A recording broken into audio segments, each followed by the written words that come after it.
episode 150 of Nothing to Say, the Fans Podcast. Thank you guys so much for joining us today. Today is, like I said, episode 150, kind of a big number. We're making up that it's a big number, but 150 feels like a nice round whole number to sort of celebrate as reaching a milestone.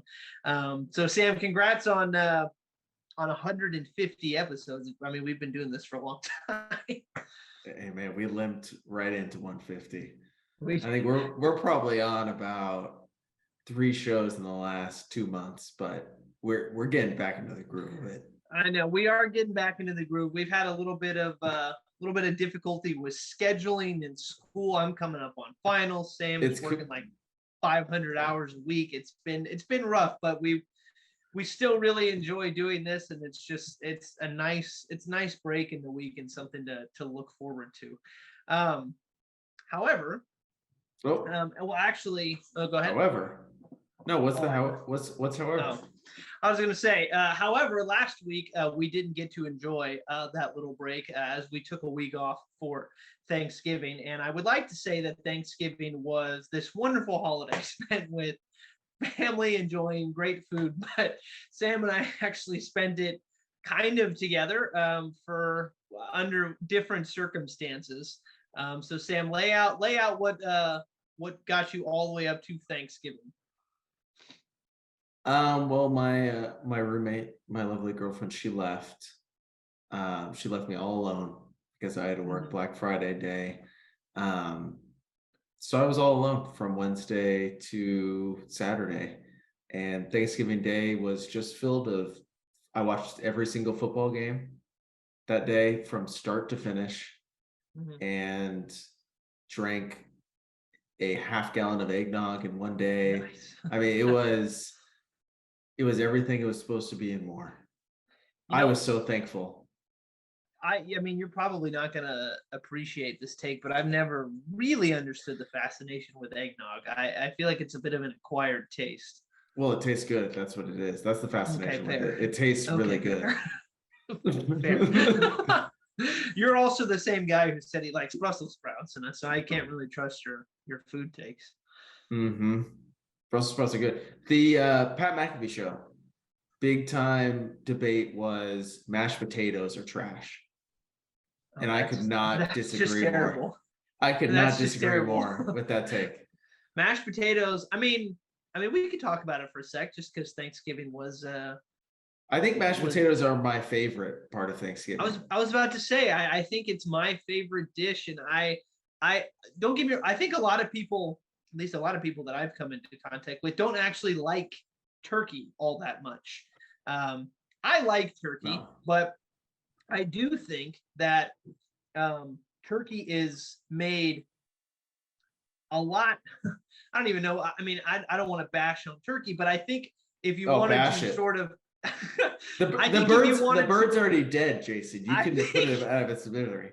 I think if you wanted to upgrade the quality of a bite of turkey, I always have a fork full of turkey and also mashed potatoes. So that combo bite to me makes the perfect mouthful of food for Thanksgiving. So their argument was that they took mashed potatoes standalone without the gravy. I don't. That's fine with me. I don't like a ton of gravy. But I don't agree with that. Who has it without the gravy? I don't think it needs it. If I have butter on it, like salt and pepper, and I have the turkey on the side, for me, it doesn't. Sure, I mean, depending on the gravy, yeah, it's nice, but I don't feel it's necessary per se. Yeah, I mean, but to me, Thanksgiving with mashed potatoes has got to have some gravy on there, and you're gonna have gravy on the turkey and the mashed potato. You're gonna have gravy on everything in that dish. And then people that like cranberry. Cranberry sauce, no. Yeah, not a big cranberry sauce guy. Do like some stuffing for sure, but not all stuffing is created equal. Stuffing's trash. Stuffing's not trash. It's just, like I said, not all stuffing is created equal. You can have. What are you stuffing? It's in a bowl. You're and yourself. So I mean, that's what I was looking forward to, was a nice big Thanksgiving meal, and I was anticipating Yep. that. You were home. One of your aunts or Mhm. grandparents or even your mom might get in the kitchen there, and you would experience that nice home cooked meal. But no, Well, here's the thing. you had eggs and toast. Yeah, here's the thing. I had 3 opportunities to go to 3 different Thanksgivings, and I couldn't go to any of them. So my my lovely girlfriend Bree got sick at the very beginning of the week when we were on a little mini vacation to go to Bodega Bay. As soon as we stepped through the door of the house that we were staying in, sick immediately. And then it took a couple days, and then I eventually got sick. And by the time Thanksgiving rolled around, I was not feeling great at all, and I was still in like my contagious window. So I was planning on going to Thanksgiving with Bree and her family, who go all out for Thanksgiving, just have awesome food. And I spent the last 2 Thanksgivings with them. Um, couldn't go to that. My backup plan after that was eventually to go to go to my my dad's side of Thanksgiving, because my dad went with his side of the family. But unfortunately, there was a young baby there, and I didn't want to get them sick, and there were elderly people there as well, so I didn't want to get them sick. And then my mom went with her family, same situation over there. So I spent Thanksgiving alone until Sam called me, and then we basically spent Thanksgiving just chatting. I had eggs, he had some salmon, we watched some football, and Oh, and I did not do a good job on the salmon. It was by far one of the worst meals I've ever made in my life. It was either undercooked or overcooked. I have no idea which one, but it did not taste right. I one of my absolute favorite things that Brie makes is this barbecued salmon. It's really good. And again, with the food takes, you hate salmon skin, which I don't understand at I all. just It's one of the I best always parts. thought you can't eat it. I Oh always thought you no, no, couldn't eat it. no! It's one of the tastiest parts of the salmon to me. Um, Yeah, but you're big chicken skin type of guy, huh? absolutely, For the fried absolutely. chicken. Yeah, Mm. I'm also not opposed. I don't do it every time, but I'm not like in sushi rolls when the shrimp tail comes. I'm not opposed to eating that either. And the face on the expression on your face just means that we have to move on. What? I also eat You eat the banana peel too? You just throw that no, in the jar. but I eat the shells of sunflower seeds. So yeah, it's okay. So that's 2 jaw drops from you. We So do got to move on. your stomach's just a garbage disposal. Well, it's It's not a like I'm doing this. compost. It's It's not a like I'm doing this on the compost. daily. You All do it right, let's get in. You do it the first time. Your dad's like, Jason, you're supposed to spit the sunflower seed out. My dad is who I picked it up from. So, Okay. all right, let's move on. Let's move on to some football. We got some takes coming out of this week. Let's run through the scores real quickly. I'm sure you all are caught up, but in case there are people listening who aren't, those Thanksgiving games, Bills barely escaped the Lions 28-25. Cowboys Giants games scored a little closer than the actual game itself, 28-20. Vikings beat the Patriots 33-26.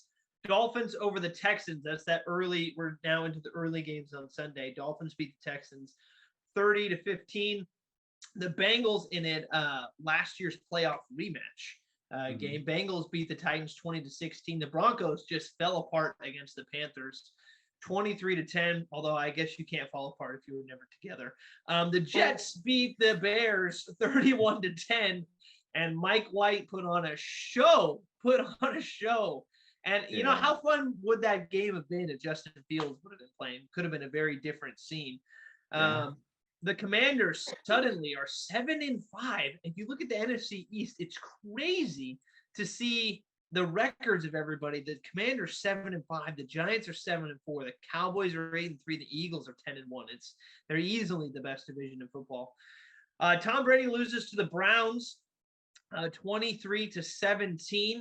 The Jaguars pull off a late comeback against the Ravens, 28-27. Unfortunately for the Ravens, something that's happened too many times this season. Josh Jacobs beat the Seattle Seahawks 40-34. Yes, he did. The Chargers beat the Cardinals 25-24. 49ers rolled through the Saints 13-0. Chiefs beat the Rams 26-10. Packers lose to the Eagles 40-33, and then the Steelers bested the Jeff Saturdays 24-17. Because they were playing on Monday, man. Because they were playing on Monday. All right, so I've got a couple takes for Sam to react to here coming out of the Week 12 of the NFL season. He has not heard these, and we will get some reactions live.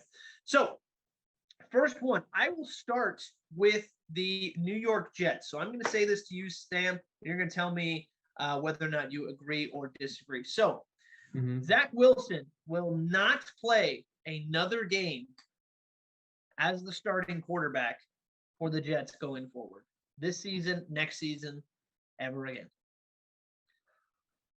I disagree. I think he'll get in there next year. Okay. So the situation right now, how would you assess that situation with the way that Mike White played? We know last week with Zach Wilson and the not taking accountability. So how do you view that situation right now? Yeah, I mean, I think we kind of jinxed it too when we were saying that Zach Wilson in his limited role was a really good fit for this Jets team because they had so much talent around him because they were hitting on so many draft picks. That evaporated pretty quickly because his play just eroded to sub 100 yards and was completing about 40% of his passes, right? So he was completely unplayable.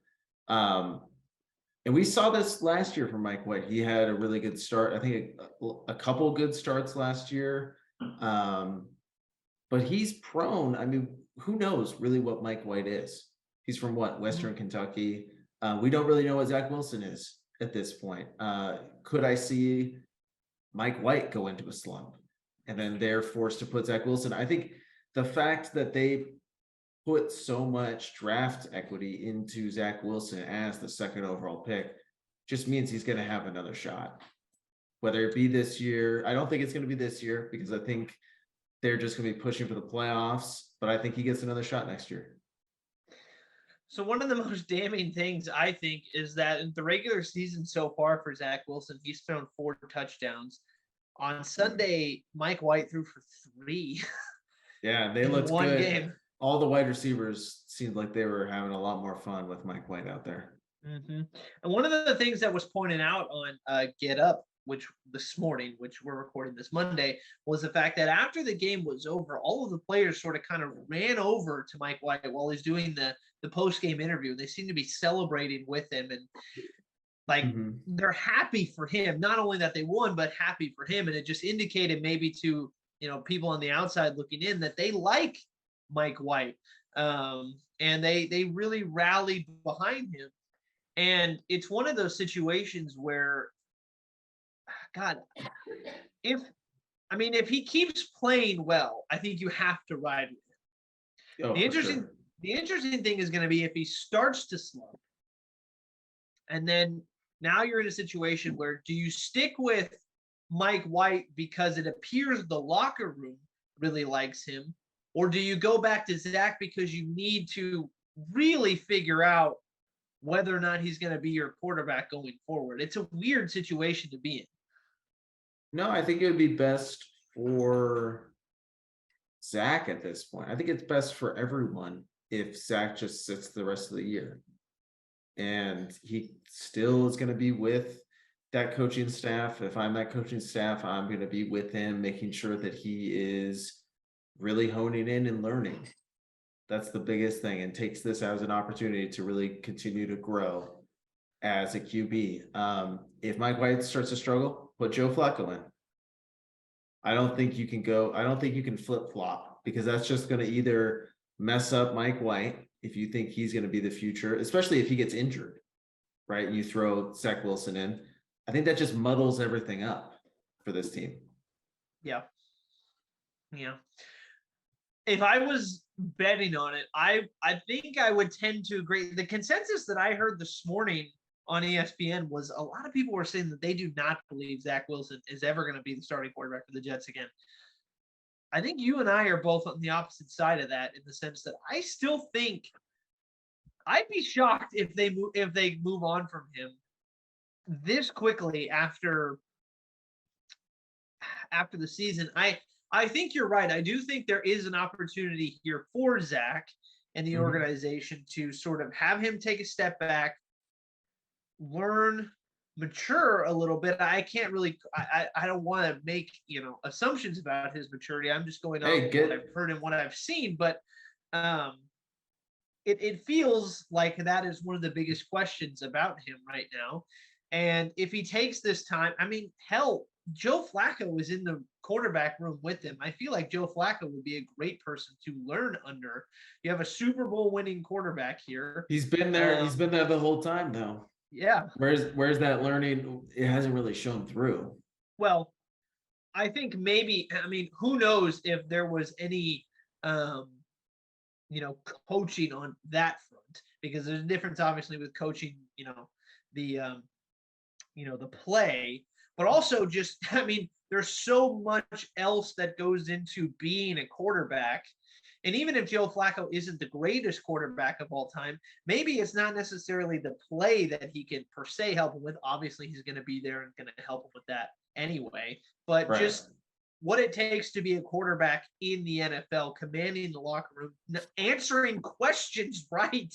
I mean, especially when they feel like softball questions, um, just learning to say the right thing and to process all of the other stuff that goes into being a quarterback. I mean, you've got a Super Bowl winning guy in that locker room. Lean on him. So I think I agree with you. I think it'd be a shock if he's gone by the end of the season. Well, I got a couple things, right? I don't think any of us thought Jimmy G was going to start for the Niners this year. And he might have won his job back based off how well he's played. Sam Darnold suited up this last weekend. Who would have thought that Sam Darnold, after losing the job to Baker Mayfield and not winning it from PJ Walker, was going to be started for the Carolina Panthers and getting a win? Mm-hmm. Right? I mean, the NFL doesn't give up on guys very easily, especially with that high of a, I don't know, where everyone views them that highly. I mean, Sam Darnold was a big time prospect coming out of college. And I think still people are banking on that. I think even now, after you see what Geno's doing in his 8th season out of college, where he's finally clicked, I think it gives a lot of people hope. Yeah. I mean, I agree. I think it'd be a shock if the Jets get rid of Zach after this season is over, but you never know. You never know. But I agree with you. I think it's highly unlikely. All right. Let's move on to the next one. I said earlier that Josh Jacobs beat the Seattle Seahawks, and I wasn't kidding. If you haven't heard the stat line, Josh Jacobs had 33 carries for 229 yards. He averaged about 7 yards a carry, 2 touchdowns. And then, by the way, he also had 6 catches for 74 yards. So he had pretty much 300 total yards of offense. And just to put into context, the Raiders had 576 yards of total offense. So he was about half the offense. It's crazy. All right. So here is my take for you. If I said Josh Jacobs, you and I talked about this, I just wanted to bring it onto the show. If I said Josh Jacobs was a top 5 running back in the NFL, what would you say? Yeah, and you know what? It's definitely swayed. I think you got to give it to him based off of some of the guys that you'd really put above him. Either aren't playing to that level. I mean, he is playing to an extreme level. Love to see what the Raiders are going to do this offseason, since they didn't extend him on that player option from his rookie deal. Probably gonna have to let him go. They got to pay Josh McDaniels. No, they don't. They do. Even if they fire him, they have to pay him to be away from the building. They're already paying John Gruden. I have no idea what Vegas is going to do with that situation, because he is going to cost, you would think, a pretty penny. He's going to cost some money. So right now he's 3rd in attempts. He's 1st in yards. And he's tied for 4th in touchdowns. So here's the thing. I've been beating the drum of Josh Jacobs since we've got him. I have had this like vendetta of purchasing player jerseys for any team, for any of my two teams, the Kings or the Raiders. I always get team shirts because at the end of the day, like players come and go. The team is what I root for and I support, regardless. So if you're in the jersey, you've got my full support. Josh was the first Raider player ever that I bought a jersey for. And I never understood why he never got, I don't know, the recognition that I thought he deserved, because all he's done since he's come into the league, he had over 1,000 yards the first year, over 1,000 yards the second year. Last year, he was banged up a ton throughout the season. He played in 15 games. He didn't even play the full season. And I know 15 is a lot of games. But I have to mention that, like I said, that he was banged up the entire season. If you play fantasy football at all, you saw the questionable mark on him every single week. He was always injured. Yes, he played in games, but he didn't finish some games. He still almost ran for 1,000 yards. And then how many games are we in the season? We're at week 12 this season, and he's already got 1,100 yards. I never understood why he never got the recognition, because he's basically rushed for 1,000 yards every single season he's come into the league, since he's come into the league. And this year, just watching him, he's looked so explosive, which again is something that last year he didn't have because of all of the injuries. He didn't look like the same guy. He wasn't hitting the lanes the same way that he was in the first two seasons. He's a very aggressive runner. He seeks out contact, and you can tell when he's kind of playing passively or when he's not. And yeah, I mean, on Sunday, he absolutely took over the game. And, we started naming running backs who we thought might be better than him at this point. And I think Jonathan Taylor immediately comes to mind. Derrick Henry immediately comes to mind. And then, then you start to get into the Nick Chubbs of the world, the Saquon Barkley. I could hear arguments for both of them if you wanted to put them ahead of Jacobs. But I think he fills in that fifth spot. I mean, because now you're talking about McCaffrey, who's underperforming this season, Eckler, who I could hear that case. I think I would lean towards Josh, but Eckler does different things. Kamara's having a bit of a down year. I think it's fair to put Josh in that number 5 spot. I'll do you one better. Knock out Jonathan Taylor from that top 5 for sure. If you're gonna talk about underperforming years, he's the biggest for sure. Yes, for a single season, yes. Yes, due to injury, but even when he's been healthy, finishing games, the dude can't get 100 yards other than 2 games this year. And he was supposed to be the greatest thing on earth. Derrick Henry for sure up there. Yeah, I think Derrick Henry is unequivocally the best running back in the league. Yeah. Yeah, I mean, I put Saquon in that top 3 from what he does. Now that he looks completely healthy, I'd edge Saquon ahead of Josh Jacobs. Well, Saquon's the whole New York offense. Like everything goes through Saquon. Yeah, and I think he's a lot better at catching the ball out of the backfield than Josh. I think Josh per carry is going to give you a little more production, but Saquon could give you 1 yards, 2 yards, 1 yards, and then boom, break off for a 40-yard run. And it's like you can't really, I don't think there's a running back that's like that. Really, well, I mean, he explode. Like he just turns a broken play into something because of his pure athleticism. Derrick Henry's just a freak. Derrick Henry's just running downhill and scaring people. I would put McCaffrey in the top 5 still. I think it is a little premature to punish a guy because the Niners offense is so loaded that they're using every single weapon they have at their disposal. I mean, think about the running backs we're talking about here. Saquon is the only guy other than Darius Slayton or Daniel Jones running out of the backfield. They just got one guy, right? And he's getting that workload. Derrick Henry, we know he's been this guy for the last 4 or 5 years, to where Tennessee's pass game is a complementary piece to what Derrick Henry is doing each and every single game. The guy's running for 25 plus every single game. McCaffrey's not asked to do that at all. I mean, I'd even put Jonathan Taylor in his amount of attempts with Indianapolis because of their stymied offense. I think it's crazy to punish a guy who's looked good. Like every time I see McCaffrey touch the ball, it's like he is making people miss every single time and he's getting way more than expected yardage at every single touch that he's getting. He's just not getting as many touches because I mean, they have an all-pro player at every single position group in that group, Right. and that's not his fault. Right. I think the only knock on him would be health. But that's not this year. No, it's not this year. It's not this year, and I don't want to just take. I don't want it to just be about this year, which is why I don't think I would be as comfortable moving Taylor out of that. But with the running back position is so year to year because their lifespan is so tiny. True.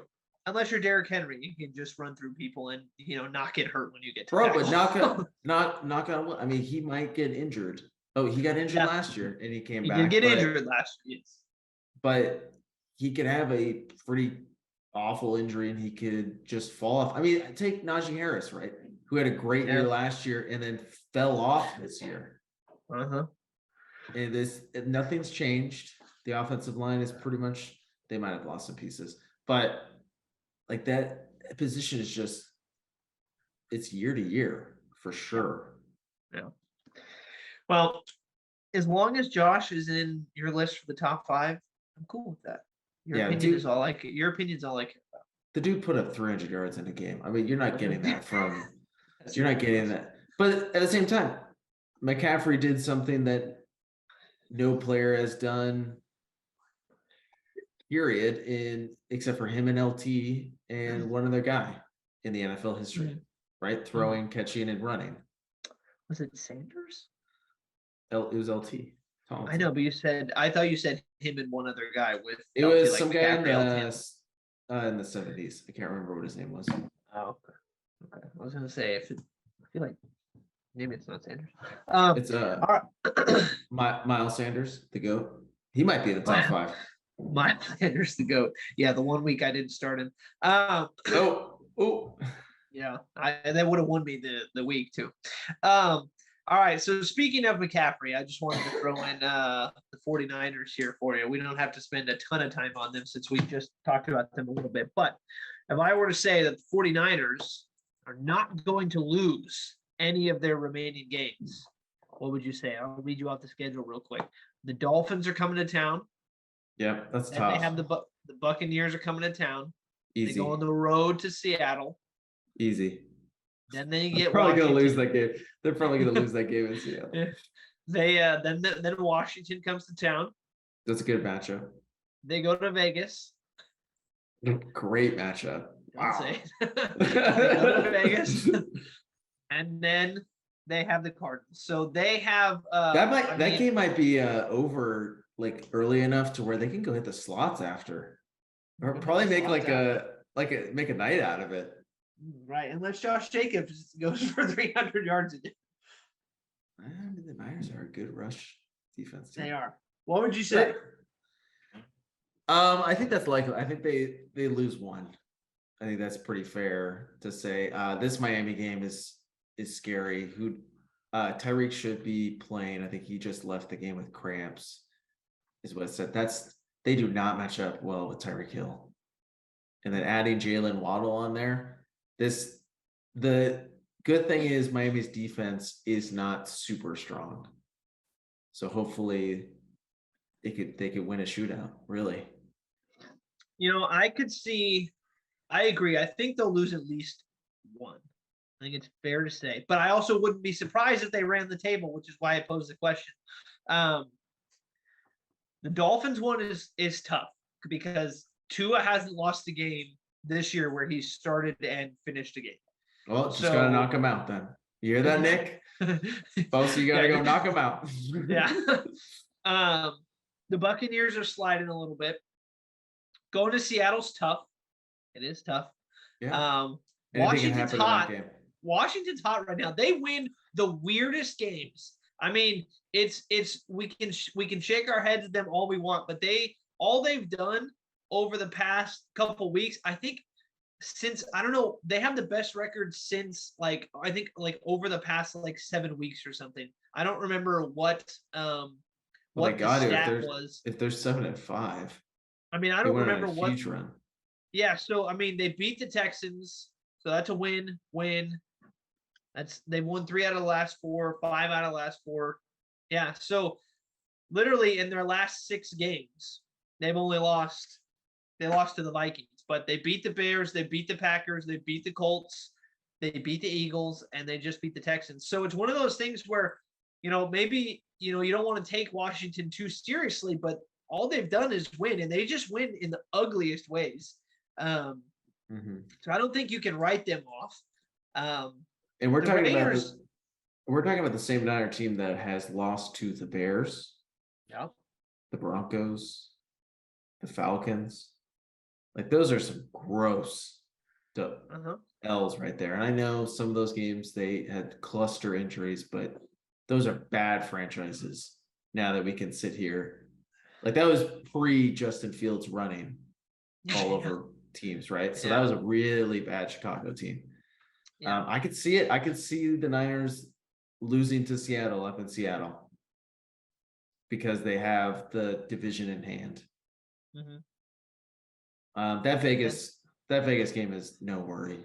It's weird. It's one of those things where it would depend on what Raider team showed up, because I don't think the Raiders match up well against them at all. I'm not sure they do either. I don't.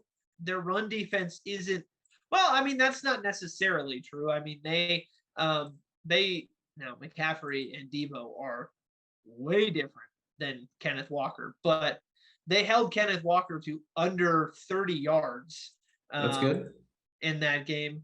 And the Raiders are pretty good right up the middle. Like right up the middle, they're hard to run. But McCaffrey and Debo don't really do that. I will say the Niners have never guarded Devontae Adams well. Never. I mean, Devontae's going to go for 150 in that game.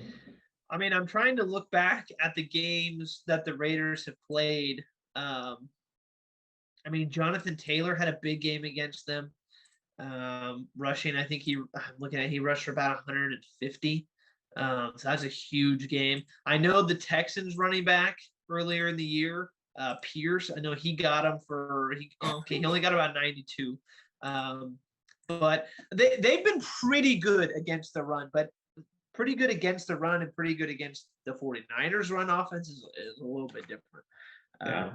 You pretty much have to stop their run offense by being ahead by 2 scores, pretty much, to forcing them out of it. I mean, they can score, but we'll see. We did talk about. I was drinking the Niner Kool-Aid. I was like, man, I want to see Jimmy G probably throw it more. I want to see what he looks like in an expanded role. We got it to where he was throwing close to 40 balls. Didn't look very good with that offense. So back to square one. Back to square one. All right. Last one that I have for you. So I took a look at the NFC standings, and right now the Eagles are atop the conference. Somebody has to win the NFC South. Who knows who it's going to be? Does that have to be a rule? Yeah. Vikings are atop the NFC North. The NFC West probably going to end up being the 49ers. Who knows how many teams are going to get out of the NFC East? I think as of this point, they might all be in. Not 100% sure on that. But I think the next, because the only other team that would be in contention for that wild card would be the Seahawks, and they have 6 wins, and everybody in the NFC East has 7 wins. So I think at this point they're all in. So right now we're just talking about this season. I just want this season to be the parameter for this question. Okay. If we get into the playoffs, do you think it is safe to say, based off this season, that Jalen Hurts will be the best quarterback in the NFC going into the playoffs? So I'm going to list you the quarterbacks right now who would be. Well, no, because Tom's going to make the playoffs. Okay, so like I said, I wanted this season to be the parameter because default, yes, Tom Brady. Jalen Hurts has not played well the last 4 weeks. Jalen Hurts has not had one terrible game this season. Oh, I'll find a terrible game. Okay, fine, go ahead. Let me go The digging. Eagles, I don't think I don't think it's an outrageous. Obviously, the outlier is going to be Tom Brady, right? That's the one that everybody's going to look at and say, you can't say that anybody is better than Tom Brady. And I get that. Historically, absolutely. Absolutely. And he's having a great year, too. Probably all-time great year. Right. Sure. Brady has definitely not been himself this season. And so I don't think it's an unreasonable question to ask if Jalen Hurts is going to be the best quarterback going into the playoffs this season. Who else is he going up against, right? Dak Prescott. He's going to be Daniel Jones, Taylor Heineke, Jimmy Garoppolo, Kirk Cousins, and Tom Brady. Those are your NFC quarterbacks right now, which is outrageous to say because your quarterbacks in the AFC would be Lamar Jackson, Joe Burrow, Patrick Mahomes, Tua, Josh Allen. I don't think you can put Tua in all that, but yeah, it's the NFC's a joke. You can put Tua in that. You were advocating him to be the MVP. You can't leave your guy out to dry like that. But he's not on that pedigree. Like, I wouldn't put that pedigree over the past couple seasons, but this season, I wouldn't put Jalen Hurts on that pedigree. Oh, bullshit. He had sub 200 yards against the Colts. There's your terrible game. Okay, you have to look at everything. That you can't just look at. I just started. What position does he play? Okay, the game against the Packers, he only threw for 153, but he also ran for 157. So you have to look at the totality. Oh, so he's a running back. Okay, whatever. You know what? I shouldn't have. Against the Commanders, he had 175, 2 touchdowns and an interception, and then he only ran the ball for 28. There you go, Jason. There's your terrible game. And that was only a couple weeks ago. Whatever. Again, yeah, I still haven't gotten a straight answer from you. That's 3 bad games in a row. It's not 3 bad games. Are we sure Jalen Hurts didn't fall off a cliff? Whatever. Give me a straight answer. Let's go. Would he be the best?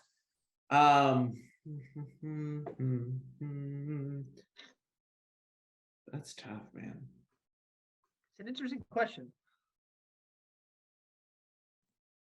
Like, do we take into account the fact that Dak has missed so many games this year? So he's kind of disqualified. I mean, you have to. I mean, like I said, I wanted this season to be the parameter. I know that Dak has missed a couple games. He just played that first half against the Giants was not good, but he came back with a freaking army behind him in that second half and played extremely well. I think it'd be dumb of me, and it would not be serious of me if I were to say that Jalen Hurts was not the best quarterback if the playoffs were to start today. Just based off this season, though, because again, Tom Brady is Tom Brady. So nobody here is saying that Jalen Hurts is better than Tom Brady. But if we're just looking at that's this what you're saying, season, though. You're saying that. I'm saying based off this season, he has had a better year. So I think it's safe to say that he would be the best quarterback going into it. But obviously, Brady's the greatest of all time. So, but I'd say he is that's tough. He might be the worst performing quarterback in the playoffs. Who Hurts? Yeah, with his one start against Tampa Bay. I think Taylor Heineke played better. And Taylor Heineke played better than anybody did against the Bucs that year they won the Super Bowl. Well, it obviously saying that Jimmy G is the top of that because all he does is win. Oh, sure. Right. All right. Well, it's just reading the quarterbacks, just to close it out with that, just reading the quarterbacks from the NFC to the AFC. It's so one-sided on where the young quarterback talent is in the NFL right now. And I don't want to discount Dak Prescott. Dak Prescott's a great quarterback. Hurts obviously is a great quarterback. Geno's having a great year. I think Stafford has just been destroyed by injuries this year, so there was no chance of him succeeding regardless. Obviously, Rodgers is in the NFC. That's been Kyler. Kyler's in the NFC. Brady's in the NFC. So, I mean, there are a lot of good quarterbacks in the NFC, but if we're just looking at who's going to be in the league for the next couple of years. Who else are you missing? You didn't say one name. Kirk Cousins. Right. Sorry.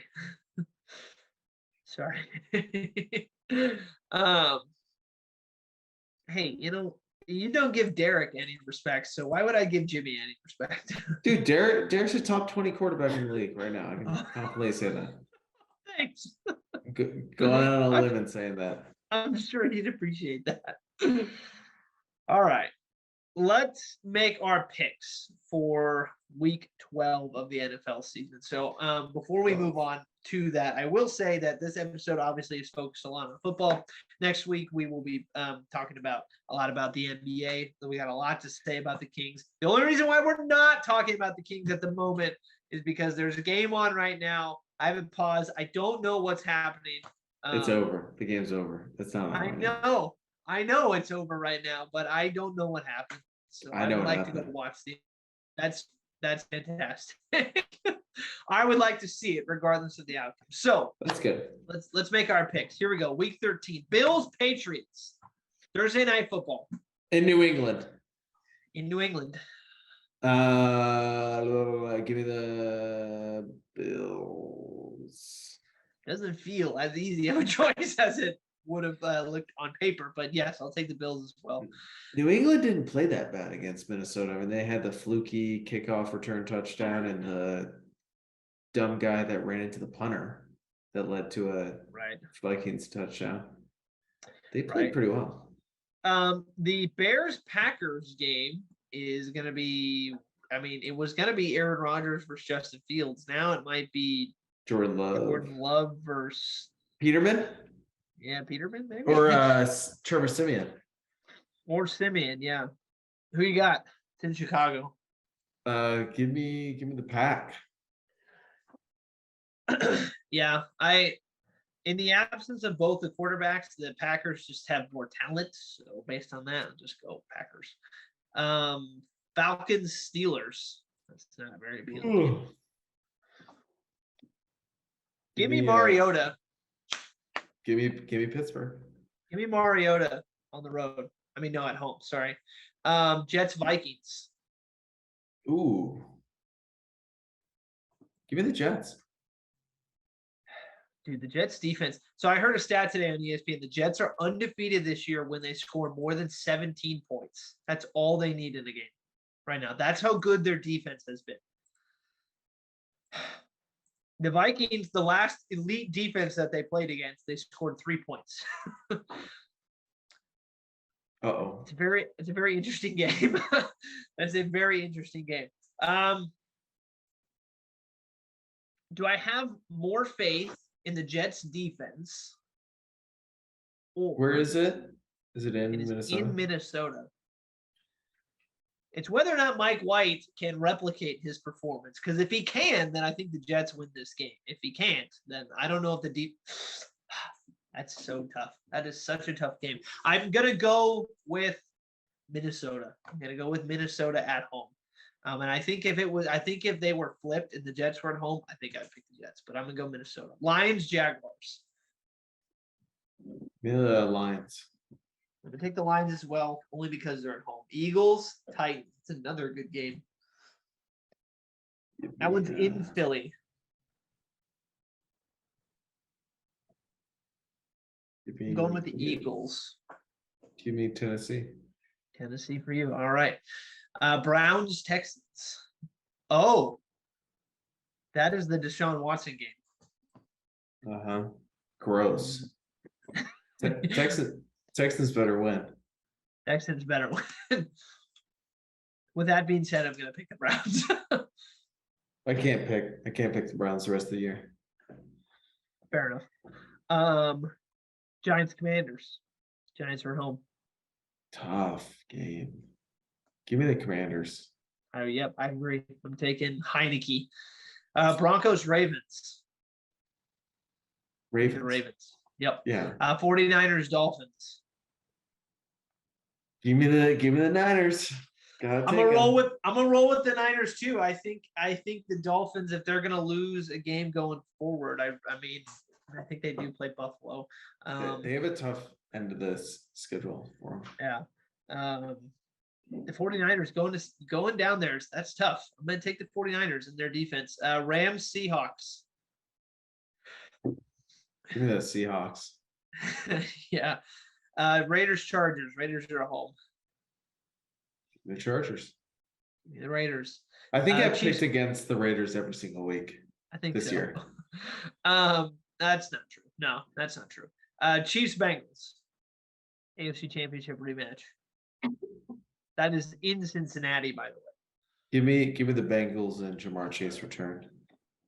I'm still gonna take the Chiefs as of right now. Although the Bengals are surging right now.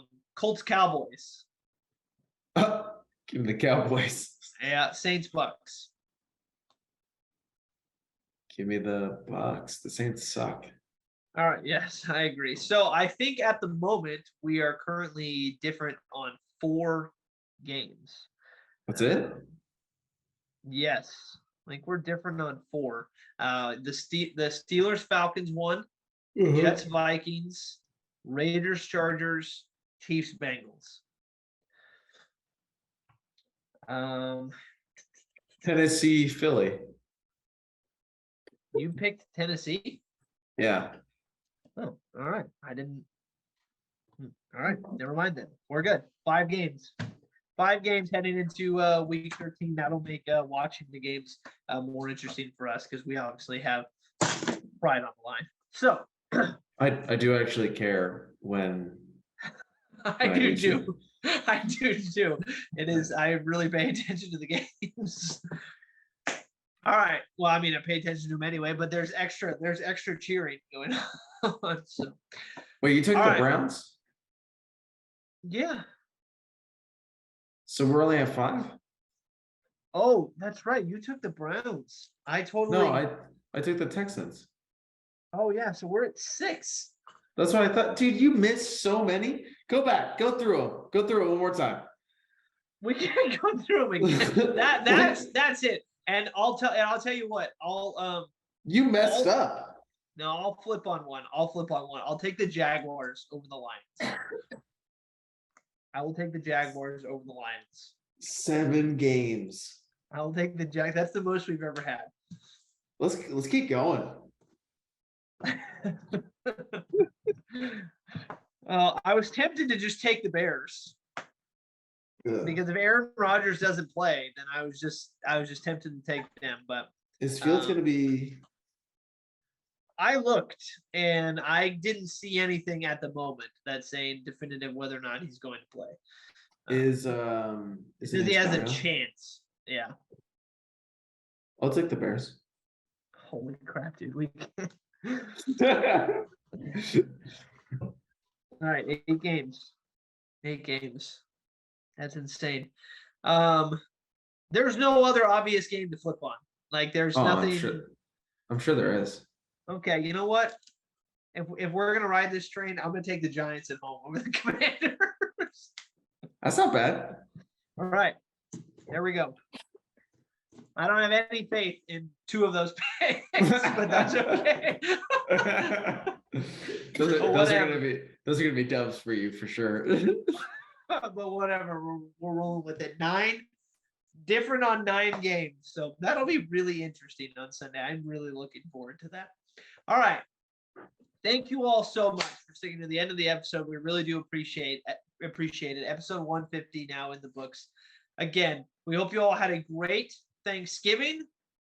For all of you crazies who want to put up your Christmas decorations now in November, I guess it's okay because Thanksgiving is over. Yeah, see, no, December 1st.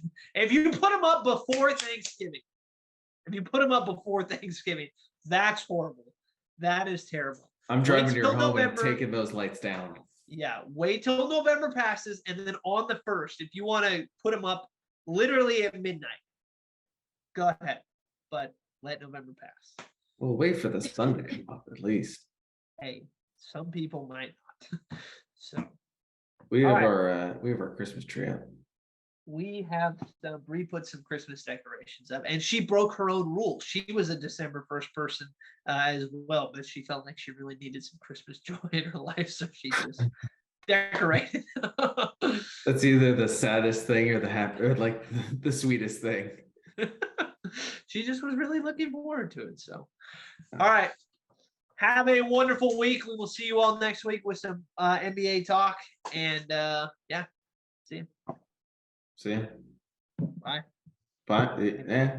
Later. Yeah. See you when we see you.